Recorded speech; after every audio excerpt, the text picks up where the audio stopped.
कुछ इठलाती कुछ कह जाती, ये जिंदगी ही तो है। किधर से गुजरे थे, कहाँ कहाँ भटके थे। कुछ भिगो गए थे, कुछ छूकर निकल गए थे। कुछ रुला गए थे, कुछ बहा ले गए थे। आओ गाते हैं तराने अनुभवों की दुनिया के।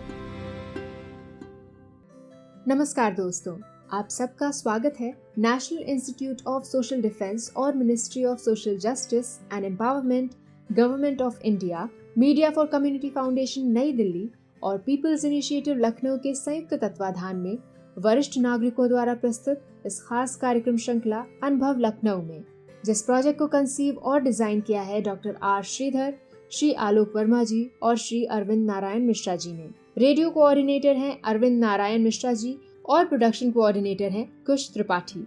दोस्तों, कार्यक्रम में प्रवेश करने से पहले मैं एक बार आपको एक टोल फ्री नंबर बताना चाहूंगी जो हमारे सीनियर सिटीजन्स की मदद और सपोर्ट करने के लिए है।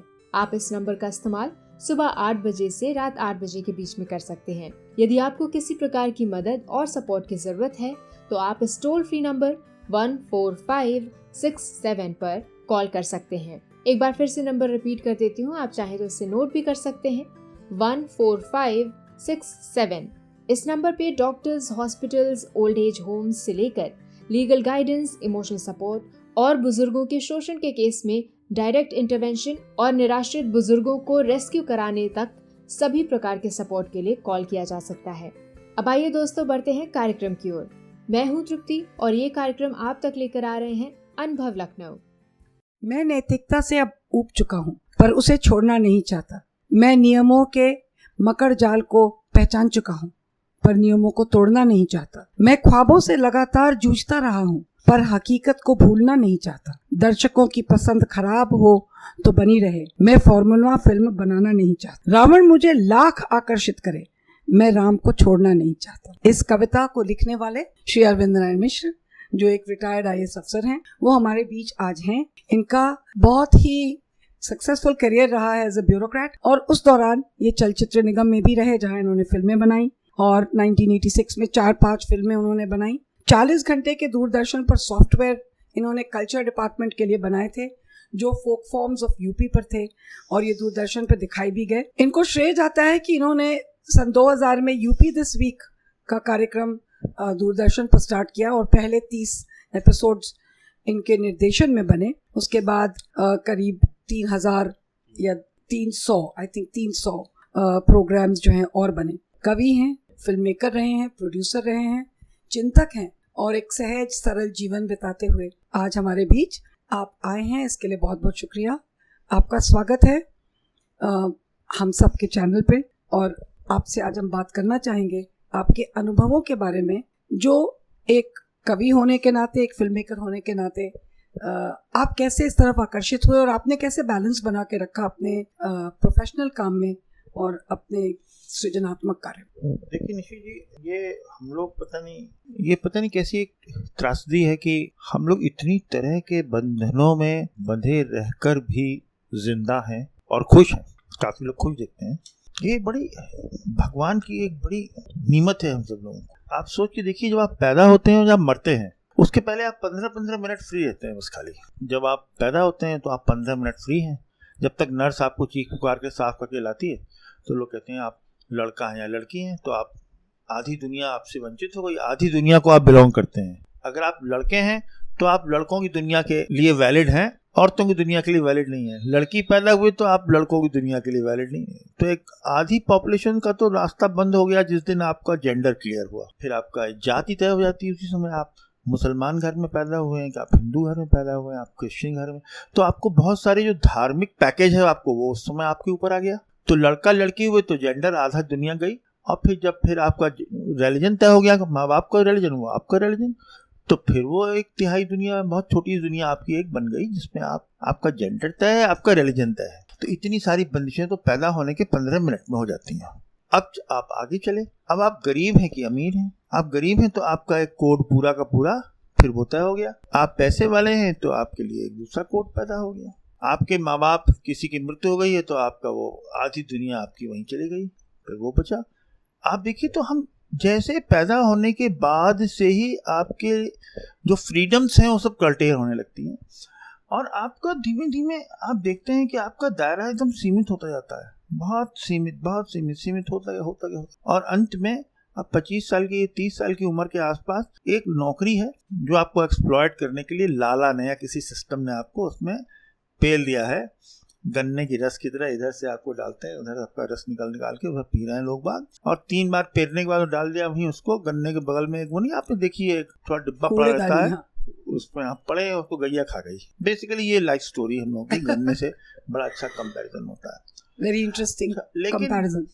लेकिन आपको कुछ रुपए मिलते हैं, और रुपए भी जो मिलते हैं जैसे 1 रुपया 30,000 तनख्वाह है, 50, 60, 80,000, उसको आप मान लीजिए कि आप एक पेड़ में बंधे हुए गधे हैं या बकरी हैं कि वो आपकी रस्सी है, वो जितनी आपको तनख्वाह मिलती है। जैसे आपको 30,000 रुपया तनख्वाह मिल रही है तो आपकी रस्सी 8 फुट की है, तो बेटा इस पेड़ के आसपास बकरी हो, घूम घूम के मैं करके चलो और मस्त रहो। कोई दूध निकाल ले पकड़ के वो चला गया, खत्म हो गया। फिर आपको अगर 1 लाख रुपए तनख्वाह मिलती है, आपको लगता है थोड़ी बड़ी रस्सी है, तो आप घूम लेते हैं, इधर उधर देखते हैं, चक्कर पकड़, आपको लगता है बड़ी खुशी की बात है। सो ये सब है। अब इतने बंधनों को मुझे लगता है बहुत कम लोग सिवाय कवियों के या क्रिएटिव लोगों के अलावा कोई इसको फील नहीं करता, क्योंकि उनकी जो उनकी लॉन्गिंग है फॉर फ्रीडम एंड लिबर्टी और उड़ने की क्षमता बिना पंखों के, वो सब बची रहती है, और वो उसमें कभी खुश हो लेते हैं, कभी कुछ भावों को जीते हैं, कभी उदास होते हैं। तो एक ये बड़ा प्रोसेस ऑफ क्रिएटिविटी है, ये एक बड़ा इंटरेस्टिंग प्रोसेस है। और ठीक है, और उसके जो सोर्सेज हैं उसके अलग अलग, जैसे आपको बताएं जो पेंटर्स हैं वो डिस्टर्ब होंगे तो कहाँ वो डिस्टर्बेंस कहाँ निकालेंगे, रंगों में और ब्रश में ही वो उसको तोड़ फोड़ कर देंगे। इतना अपना क्रोध, खुशी सब जाहिर करने का मीडियम उनको वो मिला है। कवि के पास शब्द हैं, भाव हैं, वो उनमें अपना जो है वो खुशी और कभी खुशी कभी गम जाहिर करता रहता है। ऐसे ही जो है वो जहाँ तक ये बीच में सिनेमा है जिसको कि बहुत हम लोग क्रेडिट देते हैं कि वो बड़ा भारी क्रिएटिव मीडियम है, वो तो देखिए एकदम फार्स है। मैं सिनेमा को कभी भी मैंने कोई क्रिएटिव मीडियम इसलिए नहीं माना कि सबसे पहली बात तो ये आपको जो कोई बात कहना भाई 2 घंटा 10 मिनट 1 घंटा 50 मिनट में ही बोलेंगे आप, 70-80 उसमें वो होंगे सीन होंगे। 70-80 सीन में 10 सीन क्लाइमैक्स के लिए बिल्ड करने के लिए है, 10 प्री क्लाइमैक्स के लिए हैं, 20 सीन शुरू में कैरेक्टर इंट्रोड्यूस करने के लिए है, अभी आँचा पाँचा लड़की को दिखाना है, लड़का लड़की रोमांस दिखाना है, 6 गाने होने हैं वो दिखाने, खत्म फिल्म। तो फिल्म में करने के लिए मौलिक क्या है? एक स्टोरी है, वही प्यार है, कुछ भी किसी चीज को प्यार मान लिया। थोड़ी मौलिकता अभी रीजनल फिल्मों में बची है, हिंदी फिल्में तो एकदम बिल्कुल फर्स्ट क्लास चाट मसाला वो हो गया है कि बस लीजिए खाइए पीजिए और निकल पड़िए। थोड़ी देर के लिए बाहर निकल के समझ में नहीं आता कि अच्छी फिल्म थी, खराब फिल्म थी, कैसी थी। कुछ लोग कहते हैं बड़ी अच्छी फिल्म थी, कोई कहते हैं बड़ी फिल्म थी। अब फिल्म में आप दिखा दें कोई ट्रेजेडी दिखा दें तो लोग कहेंगे यार बड़ी खराब फिल्म थी, मूड खराब हो गया, 400 रुपया खर्च किए थे, रोते हुए निकले, तो भाई क्या मजा आया? क्या करने, रोने गए थे क्या? रोने के लिए अपना घर और अपने मोहल्ले और अड़ोस पड़ोस का कम है कि पिक्चर हॉल में जाके रोने लगे। सो creativity I think a very mistaken word and बड़ा कंफ्यूज है और ओपन फॉर इंटरप्रिटेशन। बट लेकिन मैंने कहा इसकी ये गाना और ये भाव कहाँ से निकलता है? जो मैंने आपसे कहा बच्चा पैदा होते ही जो बंदिशों में पड़ता है और वो बंदिशें आपको जकड़ती जाती। भगवान ने व्यवस्था ऐसी कर रखी, प्राण भी अपनी मर्जी से नहीं निकाल सकते, उसको भी निकालने के लिए यमराज जी को आपका टिकट काटना पड़ता है। तो एक बड़ी ये एक प्रॉब्लम है। तो अब क्या है, आप जब अब इस पूरी सिचुएशन में सोचिए, आप हैं या हम हैं या कोई भी आदमी, हम लोगों को एक पापी पेट पालने के लिए नौकरी करनी है, और उस पापी पेट को नौकरी करने, तनख्वाह लेने के लिए ऑर्गेनाइजेशन के एक रेस्ट्रिक्शंस हैं। आपको काम करने के लिए तनख्वाह मिलती है, पेट पालने के आपका जरिया यह है कि आप इस तरह से काम करिए, तो भाई आप उस तरह काम करेंगे। उस काम करने में आपको थोड़ी सी खलिश होगी, कभी थोड़े आप छिल जाएंगे, कभी थोड़ा गुस्सा आएगा, कुछ लोगों को ब्लड प्रेशर रहता है। अक्सर सरकारी अफसर रिटायर होने के बाद डॉक्टर के पास अपना सीना लिए और लंग्स लिए घूमते रहते हैं, जब बुखार हो गया, बीपी खराब हो गया, इलाज कर लो, मर भी जाते हैं कई बड़ी जल्दी। तो ये सब जितने ये सब हैं प्रोफेशनल हैजार्ड्स हैं, तो वो हैं, उसमें कोई पुलिस ऑफिसर बेचारे गोली खा जाते हैं, मर जाते हैं, आर्मी वाले, ये सब प्रोफेशनल हैजर्ड्स हैं। ये सब प्रोफेशनल हैजर्ड्स में बहादुर तरह लड़िए। फिर साथ में परिवार है, उनकी अपनी अपेक्षाएं भी कोई बुरी नहीं है, अगर ऑर्गेनाइजेशन वाला आदमी आपके ऊपर कोई नियम लागू कर रहा है वो भी बुरा नहीं है, उसका अपना पर्पस है। आपने शादी करने के ऑप्शन दिया तो आपका जो पत्नी है, आपके बच्चे हैं, वो भी एक लार्जर रियलिटी है। वो अगर आपसे कुछ शिकायत करते हैं, अपनी बात कहते हैं, तो उनका हक है और आपको इसको हक की तरह उनको मानना चाहिए कि उनका हक है। तो ये सब एक सिचुएशंस होती हैं। इन सिचुएशंस में आप कभी बैलेंस बना के चलते हैं मोस्ट ऑफ द टाइम, कभी कभी थोड़ा ऑफ बैलेंस हो के देखिए, मजा लीजिए उसका भी, कुछ बहस करिए, झगड़ा करिए। That is how the life moves. ये मैंने आपको एक जनरल कैनवस बताया। अब इसमें आप किस टाइम में आप क्या, किस क्रिएटिव प्रोसेस से क्या करें और क्या किया आपने, नहीं किया, ये सब अब मुड़ के देखने पर एक गली की तरह। आपने फोक के 40 एपिसोड कर दिए या आपने कुछ फिल्में बना दी, कोई एक भाव आया, ये एक प्रक्रिया है, एक सतत प्रक्रिया है। और आप वहीं को कहते हैं, आप ट्रेन में बैठ के बाहर देख रहे हैं, आप किसी भाव में गुम हैं, 4 घंटे बाद आपको होश आता है कि हाँ आप कहीं और जगह पहुंच गए। अब भाई ट्रेन आने वाली है, सामान समेटो। ये रोमांस जो आपका चल रहा था किसी आइडिया से, इसका वक्त भी खत्म हो गया। और मैं आपको बताऊं, एक बड़ा इंटरेस्टिंग कॉन्ट्रडिक्शन था। दफ्तर था, रोज 10 बजे ऑफिस जाना होता था, आपने अखबार पढ़ा और अखबार की किसी खबर से आपको सोचने लगे, तो भाई साहब आपके पास सोचने का भी बहुत थोड़ा सा टाइम है। क्योंकि अगर आपने 8:45 बजे आप अखबार पढ़ रहे हैं और आपका भाव जागा और उसने कहीं 15 मिनट आपके खा लिए, तो आप दौड़िए, भागिए, बाथरूम में तेजी जाइए, कपड़े पहनिए और कहीं उसमें हड्डी तोड़ा लीजिए, भागिए, दफ्तर आपको 10 बजे पहुंचना है। So the loss of independence, you know, the freedom to find yourself, to explore, that when we are working is lost. Here something interesting is coming to my mind. You said you don't find films creative. हाँ. तो लेकिन आप एक कवि हैं, आपने अपनी कई फिल्मों में गाने भी लिखे हैं जी। तो क्या आप मानते हैं कि फिल्म्स में जो लिरिसिस्ट होता है जी, उसको आप सबसे ज्यादा क्रिएटिव मानते हैं या music director? Would you like to say कि सिनेमा के जो गाने हैं उनमें पोएटिक कंटेंट है? थे, और अभी भी जावेद अख्तर साहब और गुलजार साहब जैसे लोग हैं, वो ऐसे ऑफ हैंड गाना नहीं लिखते। कुछ नए वाले भी अच्छे हैं। On the drop of A hat. मैं बताऊं आपको, मैं एक दूरदर्शन के लिए एपिसोड बना रहा था, माई इंडिविजुअल कैपेसिटी, एक विश्वास की मौत। वो जब बन गया उसके एपिसोड और उसको सबमिट करना था 2 दिन बाद, तो रात में 36 घंटे पहले एक मेरे उसने प्रोडक्शन एग्जीक्यूटिव ने फ़ोन किया बम्बई से कि सर सब बन गया है, इसका ओपनिंग मोन्टाज गाना नहीं बना। जाड़े का टाइम था, 11:30 बजा था। मैंने कहा अच्छा भाई देखो बताते हैं, सोचते हैं।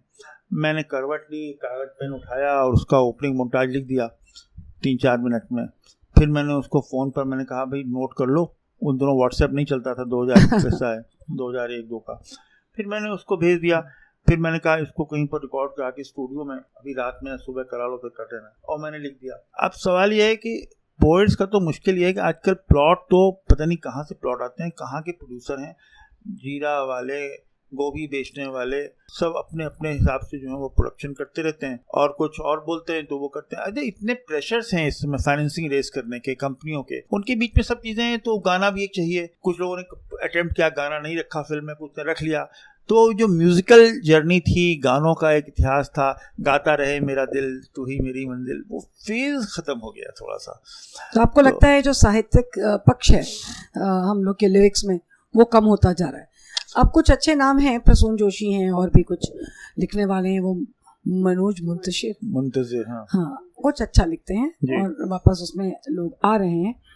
यहाँ पे मैं आपसे चाहूंगी कि आप थोड़ी सी चर्चा इस बात पर करें। आपको भाषा पर बहुत कंट्रोल है जी। आप जब लिखते हैं अपनी कविताएं तो आप बोलते भी जब हैं तो आप भाषा ही एक आपकी सहजता है आपकी भाषा में, एंड जिसको कि हम कहते हैं फेलिसिटी ऑफ लैंग्वेज। तो आपको हिंदी भाषा में बहुत जो ये वो है, क्या आप कविताएं लिखना इतनी सहजता से आप लिख लेते हैं कि आपको एक आइडिया दिया गया तो you could write about it? तो ये तभी आता है जब does it come only from language or does it also come from somewhere within you? There has to be a mechanism जिससे कि आपके अंदर ये होता है। किसी भी क्रिएटिव राइटिंग के लिए 2 बात जरूरी हैं। एक तो आप भावपूर्ण रहें। भावपूर्ण रहने की 2 बातें हैं। एक तो आपको कोई बहुत इतने बुरे अनुभव ना जिंदगी के हों कि आप उनकी खलिश आपके भाव की उड़ान को एक लोड की तरह नीचे खींचती जाए। हाँ, ठीक बात। तो वी वर लकी कि हमको ऐसे खराब अनुभवों से हमारे परिवार में हमारी माता पिता ने हमें बचा के रखा कि कोई ऐसे बुरे अनुभव नहीं हैं जो कि खराब लगते। तो हमको थोड़ा सा एक ड्रीमी और उस सिचुएशन में जाने का हम लोगों का अवसर मिलता रहा। दूसरा क्या था कि उत्तर भारत में शायद हम लोगों का जो पास टाइम था पढ़ाई के अलावा, वो ये प्रेमचंद जी के और जो कंटेम्प्रेरी नॉवेल्स थे उनको पढ़ने में गुजरता था। साहित्य में आपकी रुचि रही। तो नहीं सबकी थी, वो गर्मियों की छुट्टियों में या सभी बच्चों को बच्चे पढ़ते थे, लोग खूब पढ़ते थे, हम लोग फिर स्टोरी सुनाते एक्सचेंज करते थे। तो उसमें वो जो बयां करने का तौर तरीका था और उसकी जो एग्जैक्टनेस थी भाव की और शब्द को पिक करना, उसको फिट करना, ये शायद मेरे ख्याल से जिन लोगों ने वो किताबें उस समय की कंटेम्प्रेरी नॉवेल्स पढ़े हैं फेमस, उन लोगों में काफ़ी कुछ है। इसीलिए आज कहते भी हैं कि क्रिएटिव लोग जो हैं they must be good readers. जी, जितना आप पढ़ेंगे उतने क्रिएटिविटी आपकी बेहतर होगी, खासतौर से लेखन। अब जैसे आपने पढ़ा और अंग्रेजी, हिंदी ही नहीं, अंग्रेजी आप पढ़िए। हाँ। आप चर्चिल की डायरी जैसे आपने पढ़ी मान लीजिए, तो चर्चिल की डायरी में वो लिखते हैं, उस रात का जिक्र करते हैं जब वो प्राइम मिनिस्टर बन गए। जब वो प्राइम मिनिस्टर बन गए उस रात का उन्होंने जिक्र किया। तो वो जो छोटे छोटे सेंटेंसेस में उन्होंने एक एक भाव जो गुजर रहा था उसको वो समेट रहे थे। तो वो जो एक भाव समेटना और उसको बयान करना, उसका जो पूरा प्रोसेस है वो एक पूरा प्रोसेस है। उसको आप जब तक भाव पर और शब्दों पर आपका नियंत्रण नहीं होगा, I think creative process can not be completed. That is very important. Wonderfully said. अब हम लोग के पास समय भी समाप्त हो रहा है। ये आपका सेकंड एपिसोड हम लोग कर रहे हैं। मन करता है एक और एपिसोड करें जी। समय मिलेगा तो हम फिर करेंगे। एक कविता है आपकी जो आपने बुजुर्गों पे लिखी है। जी, अभी हम लोग असल में एक संस्था है हम लोगों की बुजुर्गों की, उस पर हम लोग काम कर रहे हैं। तो उसका ऐसे एक दिन हम लोगों ने सोचा कुछ मैगजीन बनाई जाए, कोरोना के पीरियड के पहले की दास्तान है। एक दिन बैठे बैठे लिख दिया। अभी तो समझ में नहीं आता ये कविता जो है एसेट है कि लायबिलिटी है, क्या करें इस कविता का, इन सब कविता का ये होगा कि मैं उस कविता को पढ़ने वाली हूँ। आपको धन्यवाद दे रही हूँ कि आप यहाँ आए और इस खूबसूरत कविता के साथ मैं इस कार्यक्रम को समापन करना चाहूँगी और आपको पुनः धन्यवाद। It is a pleasure talking to you and also I think आपको लगता है सभी लोगों को कुछ ना कुछ लिखना चाहिए, ये तो ज़रूर। हाँ, नहीं लोग लिखते भी हैं लेकिन लोग शेयर नहीं करते। वन शुड शेयर जी। सो हम सब बुजुर्गों से कहते हैं कि आप लोग शेयर करिए। और अरविंद नारायण मिश्र जी द्वारा रचित यह कविता जो बुजुर्गों को समर्पित है। इसी घर की कुछ यादें हैं, काफी चुक गई हैं, पर कई ऐसी हैं जो भुलाए नहीं भूलती। बच्चों की किलकारियों से उनके खुद चलने का सफर ऐसा शुरू हुआ कि चलते चलते पास से गुजर गया। शाम के धुंधलके में लगता है खो गया है। दिल के बहुत करीब सपने थे, पता नहीं कब बिखर गए। कुछ कांच के बिखरे टुकड़ों की तरह से लगता है कि कभी चुभ न जाएं। उन्हें नुकीले टुकड़ों को बीनने की सोच रहा हूँ। कहाँ से शुरू करूँ? डर लगता है कोई पूछेगा क्या शोर है, क्या टूट गया है। रूठे हुए सपने, बिखरी यादें, ठिठका हुआ मन, घर की चार दीवारी में खुली हवा की दस्तक का भी इंतजार नहीं करता। दोस्तों, फिलहाल वक्त हो चुका है आपसे विदा लेने का और चलते चलते आपको एक बार फिर से अपने वरिष्ठ नागरिकों की सहायता और सपोर्ट के लिए जो Elder line toll free number है वो बताना चाहूंगी, 14567। इस नंबर पर आप सुबह 8 बजे से रात 8 बजे तक कॉल कर सकते हैं और किसी भी प्रकार की सहायता आपको यहाँ पर प्रदान की जाएगी। अगली बार फिर लौटेंगे ऐसे ही किसी खास शख्स की प्रेरणादायक जीवन यात्रा की कहानियां लेकर। तब तक के लिए स्वस्थ रहिए, खुश रहिए। मैं तृप्ति लेती हूँ आपसे इजाजत। नमस्कार।